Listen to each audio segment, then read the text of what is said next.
Next, economics correspondent Paul Salmon looks at the people around the original Thanksgiving dinner table, the Pilgrims. A lot of us were taught in grade school that religious freedom was the main reason the Pilgrims came to America. But real economic pressures were a key factor too. It's an encore presentation of our weekly series, Making Sense, which airs Thursdays on the NewsHour. Thanksgiving time at Plymouth Plantation, a 17th century living history museum in Massachusetts.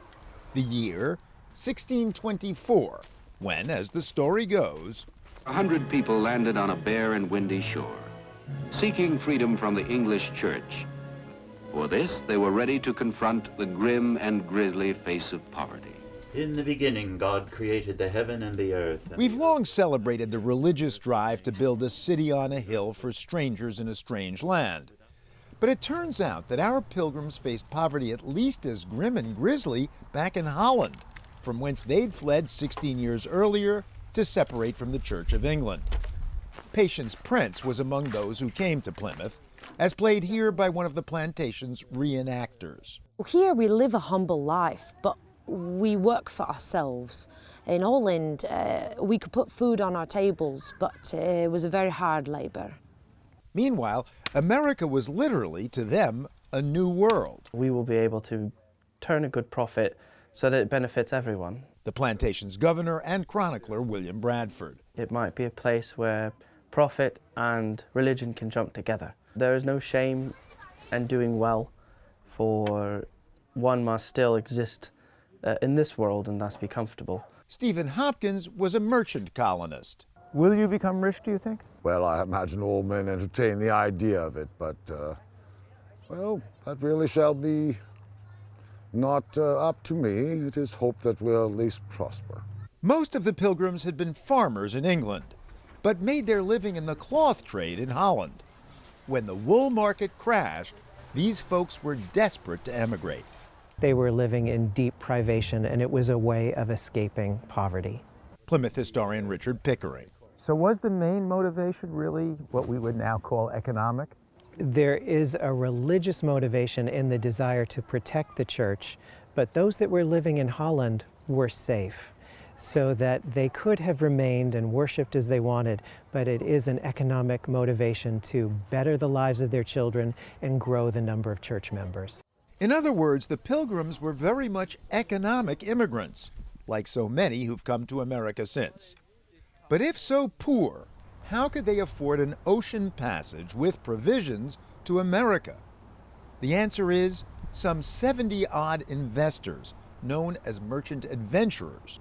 Through the magic of video teleportation, Pickering took us to visit one, supposedly at his home outside London. Do come in, sir.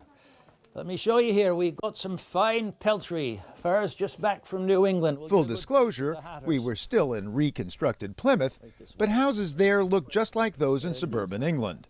What's the main way in which you're hoping to make a profit here? Well, close at hand, sir. Here, look you well.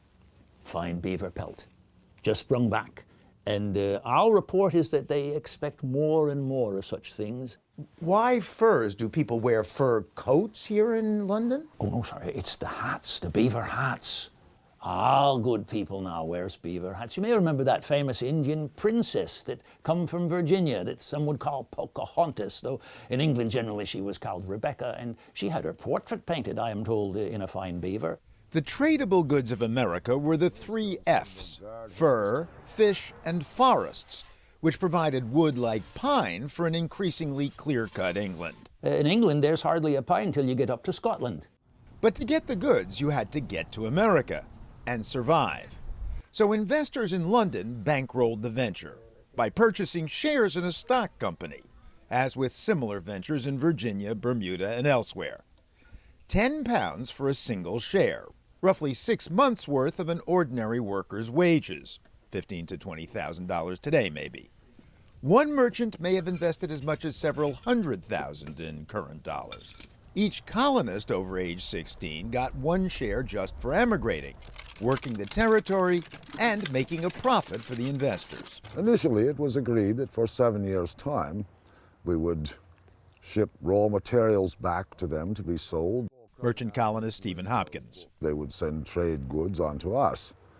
annually, and with the promise or hope that there would be a dividend at the end of the 7th year. The dividend, the profit that comes in silver and gold, shall go to the founders, the financiers. Once those financiers were paid back, the colonists would get the deed to the land, initially given by the king to the investors, and all future profits would be theirs. So this is a capitalist enterprise from the get-go? It was capitalism from the very beginning. The intent was to prosper here in any way that they could, whether it was the fur trade, timber trade, or fishing. But the early efforts to pay off their investors failed. The first winter was brutal. Nearly half of the colonists died. The first ship it was that we sent back empty for reasons of barely being able to survive. And sadly, the second ship I sent back, laden with goods, was taken by French pirates right before it reached England. And Turkish pirates took another. Then, as now, hawks stalked their chickens. Competing colonists set up shop along the New England coast and inland, closer to the suppliers. That meant that when trading with the natives, the price of beaver kept getting bid up. Setbacks galore. But, not surprisingly, the investors back home were getting impatient. Some of them imagined they might cast seeds on the ground and press the cider the same year, but it is not so in business. What was so in business? Distrust. Partly because of investors who bilked the inexperienced colonists and demanded quick profits. Many a time it is that we are treated little better than a slave or a servant, for whilst my share is equal to someone in England, he might have 100 more of those equal shares. Thus, the minority has the majority of the shareholding. Despite the ownership disparity, however, colonists who survived tended to prosper. Even the indentured servants, who got no shares and had to work 7 years for their freedom. Edward Doty served Stephen Hopkins. Do you think you could ever become a rich man in America? Do you have what you might call an American dream? Rich in land, rich in wood, which you can make quite a lot of money with. But no matter what, if you get land here, people will respect you. And if this does become a town like they expect it to be and a true settlement, there is profit to be had. And that was very different from the old country. So in England, owning land is for gentry and noblemen, but people of our sort would usually only rent it. We had one last question for the plantation's historian. What's the relevance, if any, of economics being the main driver of the Plymouth plantation? So often we think of the Pilgrims symbolically. We don't look at their everyday business lives and realize that their success enabled later settlement and contributed to the creation of an immigrant country. This is economics correspondent Paul Salmon reporting for the PBS NewsHour from the 17th century. Sort of.